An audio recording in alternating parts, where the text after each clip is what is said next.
سلام علیکم و رحمت الله. با عرض احترام شوکت محمد در خدمت شما بینندگان گرامی هستم و برنامه خبری تحلیلی پیام نیوز را تقدیمتان می کنم. حالا توجه کنید به نامگوی موضوعهایی که امروز مطرح خواهیم کرد. 74 نفر برای 22 کرسی پارلمانی رقابت می کنند. حزب سوسیال دموکراتی تاجیکستان 5 نفر را وارد پارلمان کرده فرکسی خودش را ساختن است. طلبات منع کردن سبوگراف های برارشی تا سال 2014 برای تکثیرانی در پایتخت رانندگان را به تشویش آورده است. شرکت فیسبوک از حکومت چین عذر خواست. یک شهروند 25 ساله تاجیکستان که با کارمند پلیس باشقردستان را زخمی کرد با 15 سال زندان محکوم شد. کمیسیون مرکزی انتخابات و رایپرسی تاجیکستان رویخط‌های پیشبری کرده حزب‌ها را چون نامزد به وکیلی پارلمان از حوزه انتخاباتی عمومی جمهوریوی تصدیق کرد. برای 22 کرسی در پارلمان 74 نفر گویا رقابت می‌کنند. تحلیلگران بر این نظرند که رویخط وکیلان دعوت نوبتی کیها آماده شده است و این رقابت‌ها بین حزب حاکم و 5 حزب کیسگیش نمایشکاری بیش نیست.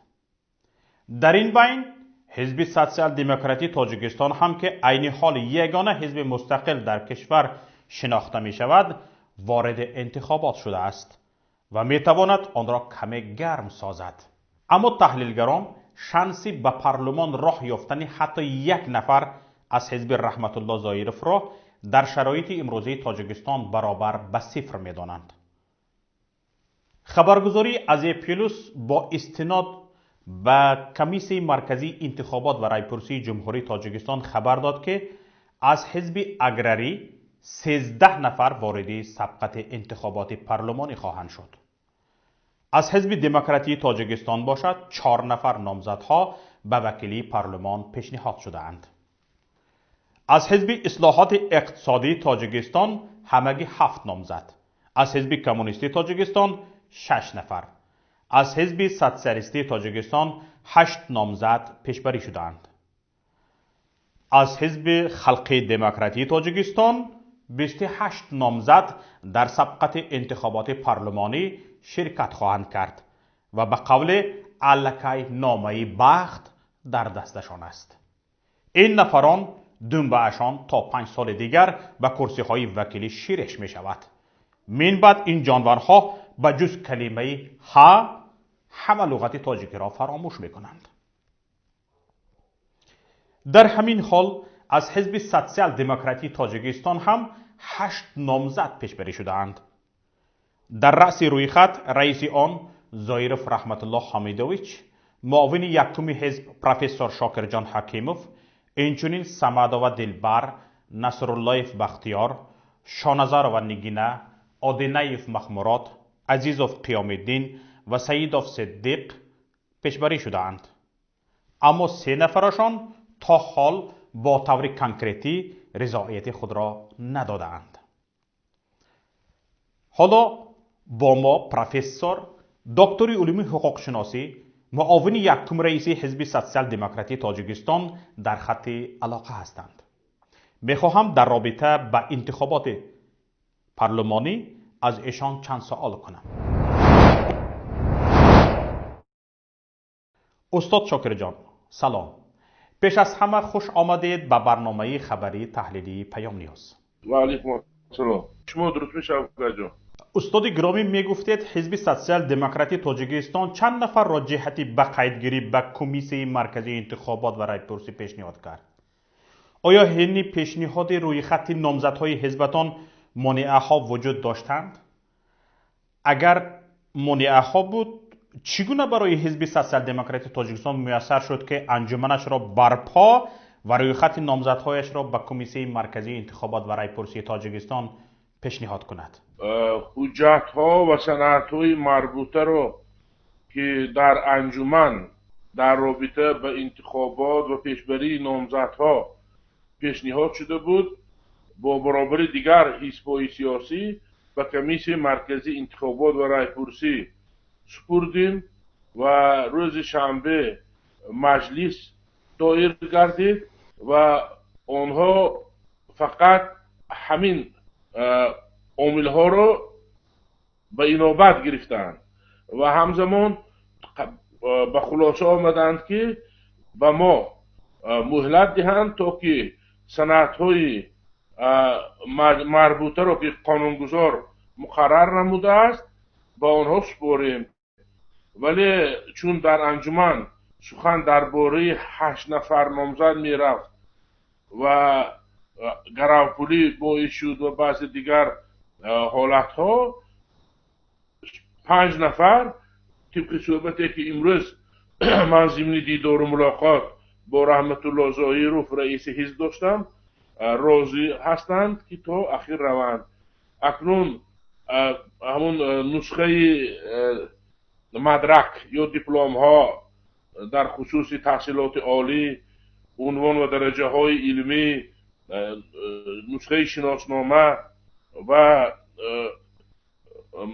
معلومات نامه در خصوص مکان زیست علاوه شده است و بنابراین همین چیزها را خواهش کردن دادیم و همزمان خواهش شده است که طبق طلبات نو اون شخصانی با اعتمادی که برای خط حزب وارد شدند و هر یک نفری برای خط حزب وارد شده 5 نفری میتواند چنین اشخاص را داشته باشد، شناسنامه، نسخه شناسنامه و عریضه شان را در خصوص راضی بودنشان عاید به شخصی با اعتماد بودن در روند انتخابات به حزب سوسیال دموکرات که طبق روی خط یگانه عمومی جمهوریوی به توجه انتخاب کنندگان پیشکش می شود در شکل خطی نویسند و امضا گذارند.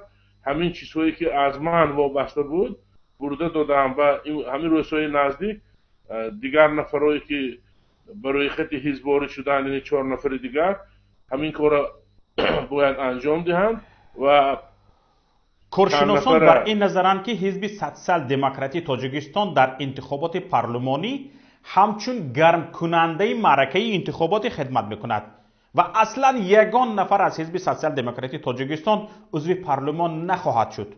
شما با این چی میگویید؟ ما تمام حالتهای مثبت و منفی اشتراکمان را در انتخابات همچون سازمانی سیاسی که استراتژی و اولویت‌های خود را دارد بررسی نمودیم. بحث مناظره خیلی جدی بود و اخیراً تناسب رأی در انجمن ضمن دیدار و ملاقات وکیلان و اینچنین رأیدهی به آن آورد که اشتراک کنیم. و دوم، قبلا کمیسیون مرکزی با اشتراک همه حزب‌ها بحث و مناظره ها رو در شکل واقعی اقلا در ولایت ها و شهر و ناحیه ها انجام میداد و تا یک اندازه این نیز شرایط مساعد بود. اما در مجلس اخیران تاکید شده است که کمیسیون مرکزی انتخابات این گونه کار را انجام نمیدهد با وجود آنکه قانونگذار همین گونه حالت را مقرر نموده است. یعنی این خودش از آن گواهی میدهد که سطح مهارت سخنوری و دلیل ها ضمن صحبت و دیدار و ملاقات آشکارا و سوال و جواب با اشتراک انتخاب کننده ها خیلی تفاوت دارد و ما از عدالت و حقیقت گام میزنیم. دیگر بعضی رقیبان ما شاید همون گپ و سخنهایی که در این 5 سال طریق تلویزیون و رادیو بودن و مردم و خصوص شهروندان تاجیکستان دلبزن شدند شاید تکرار کنند. با وجود همه این ما وارد روند انتخابات شدیم و کوشش میکنیم که سطح مائل بودن دولت تاجیکستان به انتخابات عادلانه و آزاد و از جمله از عهده‌داری های بین المللی آن که برمی آید نشان دهیم. اشتراک نکرده ایراد گرفتن صمیمی نه، با درک مسئولیت برای امروز فردای تاجیکستان اشتراک کرده بعد ایرادها رو از داخل به رسمیت اعلام کردن تاثیرش بیشتر است. بنابراین ما حق معنوی نداشتیم که در انتخابات اشتراک نکنیم و اصلا نکته مهم در آن است که تقریبا تقدیر 1.2 میلیون طبق بعضی آمارهای رسمی و غیر رسمی مهاجری کاری که سن و سالشان از 18 ساله بالا و حق اشتراک را در انتخابات همچون انتخاب کننده دارند تحت نظارت دولت و نهادهای مربوطه دولت میماند و بنابراین از بسیار جهت نوابسته از خواهشمون طوری که شما نیز اشاره کردید و این از ماهیت و فلسفه سوال شما برمی آید، از اراده سیاسی و مکانیزم تقسیم رأی مهاجرین کاری که اصلا از جانب مأموریت ریاست جمهور و شخصانی وکالتدار صورت میگیرد وابستگی دارد. شما باور کنید شماره اوچسکه ها یا قطعه های انتخاباتی که در خارج کشور تأسیس دادن نهایت کم است و اگر مثلا مثال روسیه گیریم من گمان نمیکنم که انتخاب کننده چون کفالت امنیتش تامینه و از حساب مبلغ خود خراجات کرده به دیگر ولایت یا منطقه دیگر روسیه جهت انجام قرض شهروندیش رود و موقعش انیخ کند. ببینید تخمین های هم وجود دارد که حزب سوسیال دموکراتی تاجیکستان با یک گفتگوی پیشکی با حکومت وارد کارزاری انتخابات شده وعده های هم برای وارد شدن یک نفر به پارلمان گرفته است. آیا این درست است؟ اگر نه چگونه یک حزبی به گفت رئیسش رحمت الله زایروف کمبغل در انتخابات پیشتر یادتان باشد از روی گفته رئیس حزب رحمت الله زایروف حزب سوسیال دموکراتی تاجیکستان $30,000 قرضدار شده بود و خیلی باگرانی پرداخت کرد. با وجود آن که در تجربه میداند این حکومت به دیگر اندیشان و پارلمان راه دادنی نیست، دیده و دانسته چگونه حزب سوسیال دموکراتی تاجیکستان وارد انتخابات شد؟ من میفهمم در علم و تجربه سیاسی بحث در خصوصی اخلاق، آداب و سیاست یا حقوق و آداب و اخلاق بحث و مناظره ها هست، اندیشه ها هست و به خصوص در تاجیکستان که کشوری شرق می باشد، ولی در داخل حزب سطح آشکار بیانی و گرفتن ایراد اگر اساس ناک باشد یکان مشکلات نداره و گذشته از این ما انسان های سالم عقل می باشیم و با منبع های مختلف ارتباط داریم و اگر همین گونه گفتگوی پس پردگی با شخص مشخص حزب و دایره های نزدیک به رهبریت سیاسی انجام شده باشد عادتاً حزب خلق دموکراتی یا طریق کمیته مرکزی دولت اشاره میکند که طریق فلان حوزه یک یا دو نفر نامزد پیشنهاد میکنی، آنها از پیشبری نامزد از حزب خلق خودداری میکنند و با استفاده از اصولهای غیر مشروع و به خصوص امکانیت و شرایطهای نهادهای قدرتی از جمله ترور پسیکولوژی و غیره محیط رو به وجود میارن. این چیز نبود و دوم به هر صورت در هر 5 سال دسترسی شهروندان تاجیکستان به منبع‌های اطلاعاتی خصوصیت آلترناتیوی داشته بیشتر شده است و از جمله و به خصوص شبکه‌های دیگر اجتماعی، منبع‌های اطلاعاتی که در خارج کشور تأسیس دادند و غیره. بنابراین همه این تا یک اندازه تاثیر خود را میگذارد و یک چیز مورد ذکر و قابل تذکر است که قبلا عهدنامه رضایت ملی و مکانیزم تطبیق کننده آن شورای جمعیتی بود و من نخستین کاتب هماهنگساز این مؤسسه بودم.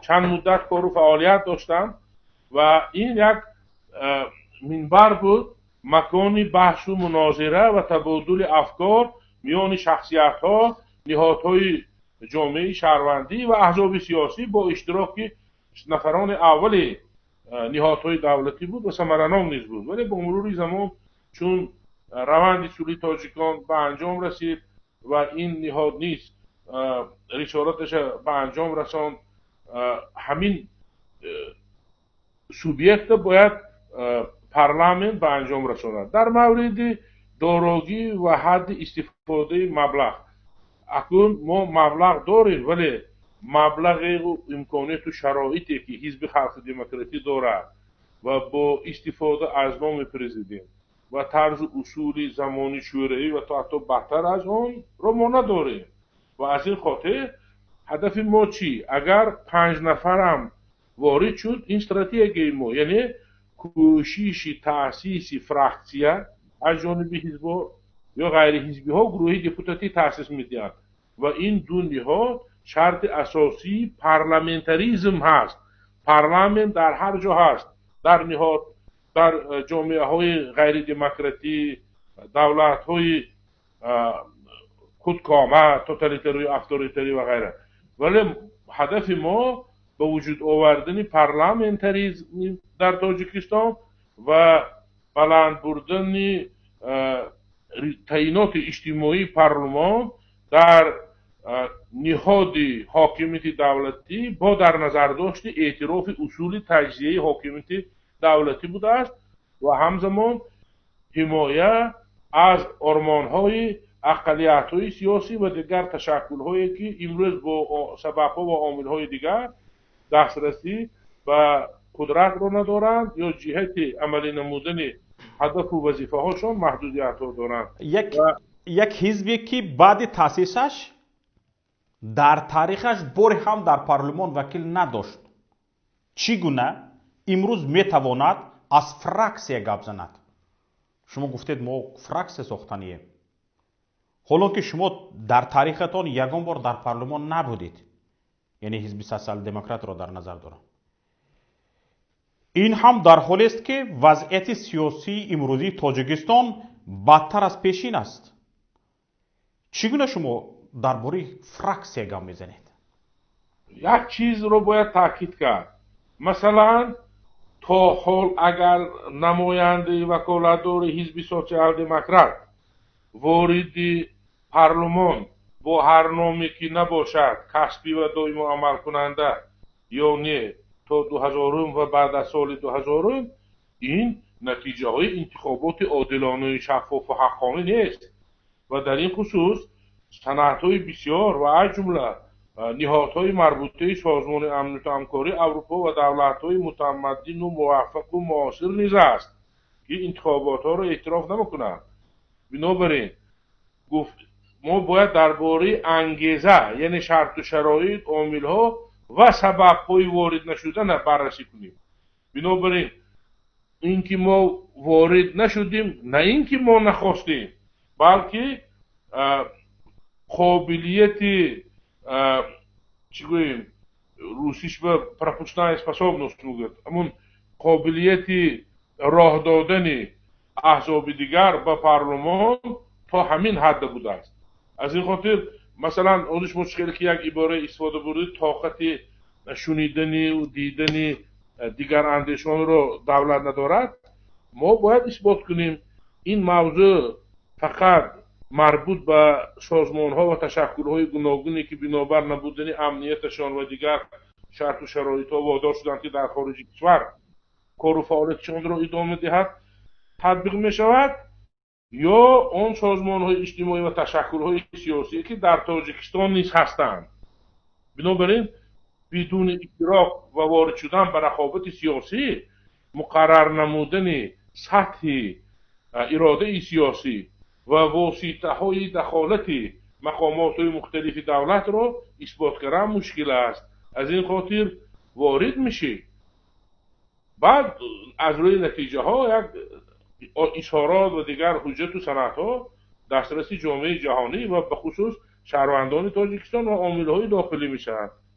بنابراین اشتراک کردن خیلی مهم است. تشکر. با وجود اینکه کیها حکومت تاجیکستان باور به عدالت را از بین برده است، با وجود اینکه همگان میدانیم کیها تقدیر انتخابات پیشنهاد شده است، باز هم ساده لوحانه امید میبریم که یگانه حزب غیر کیسگی تاجیکستان وارد پارلمان شود و طبق آرمانهای مردم و نزدیک به 2 میلیون مهاجران مهنتی نانآور کشور فعالیت میکند و به تصویب قانونهای مردمی مساعدت خواهد کرد.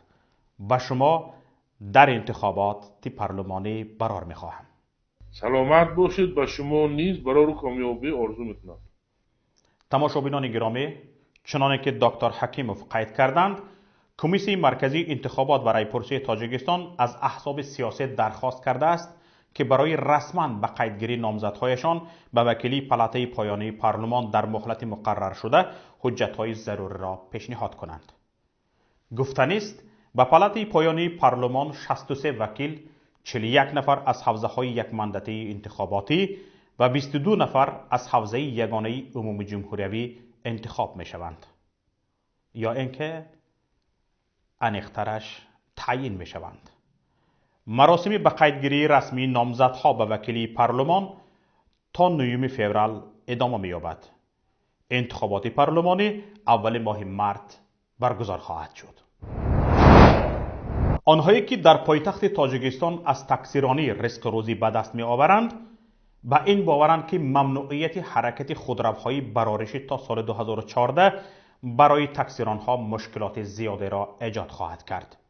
در حالی که فایزی بازپرداخت قرضهای بانکی در تاجیکستان تا 30% است، چگونه میتوان با داشتن قرض قبلی دوباره اقدام به خرید خودروهای نو کرد؟ با تفصیلات بیشتر از این خبر و علاوه چند خبرها از رسانه‌های دیگر، همکارم صفیه گزارش می‌دهد.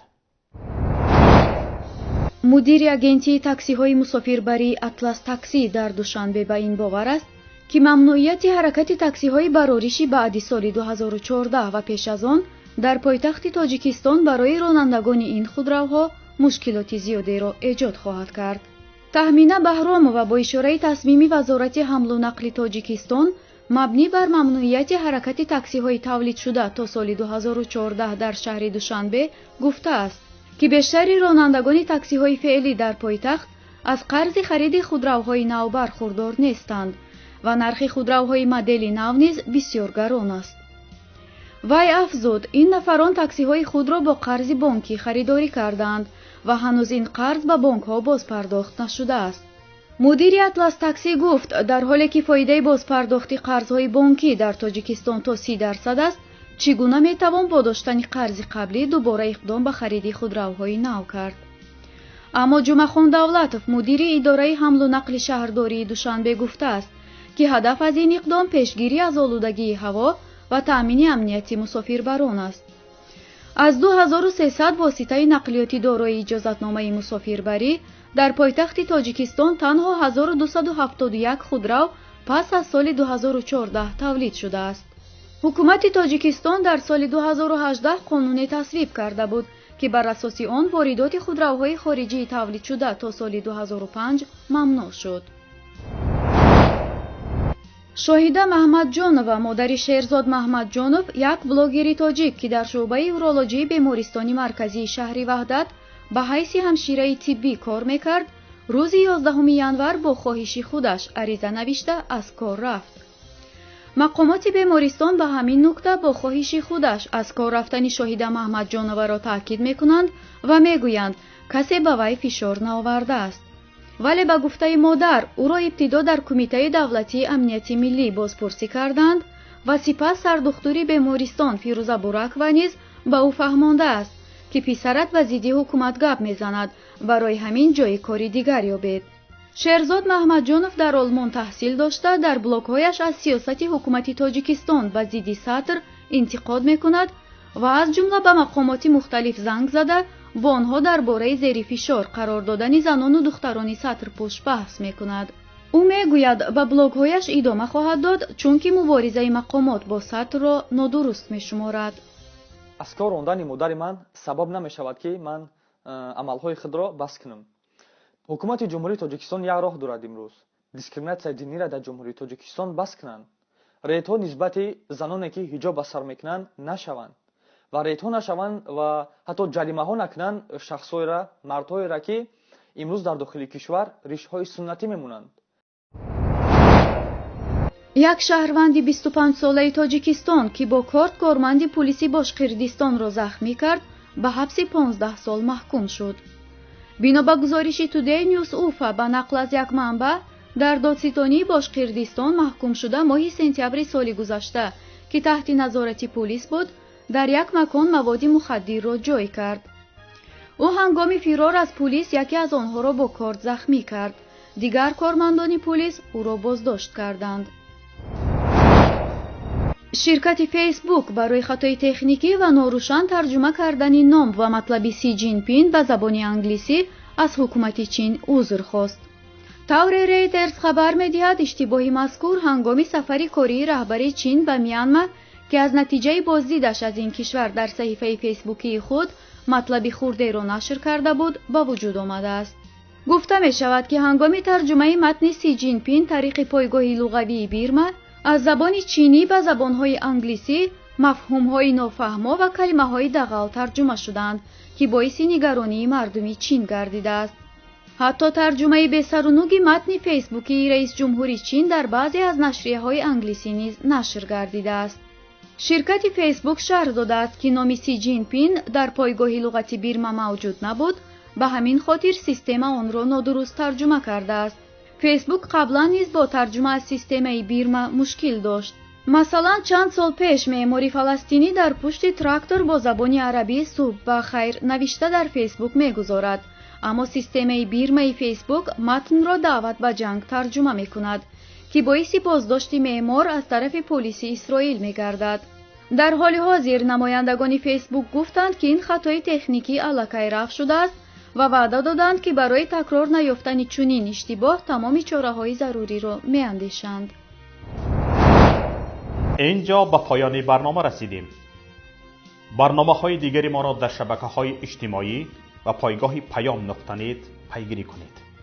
هر خبر و رویدادی را شاهد شدید لطفاً به رقم 49 15 16 46 15 947 توسط پیام رسان‌های واتساپ، وایبر، ایما یا تلگرام فرستید.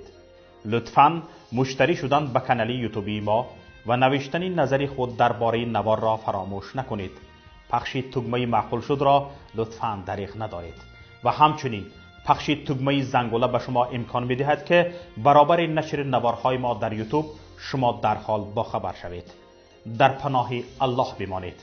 السلام علیکم و رحمت الله.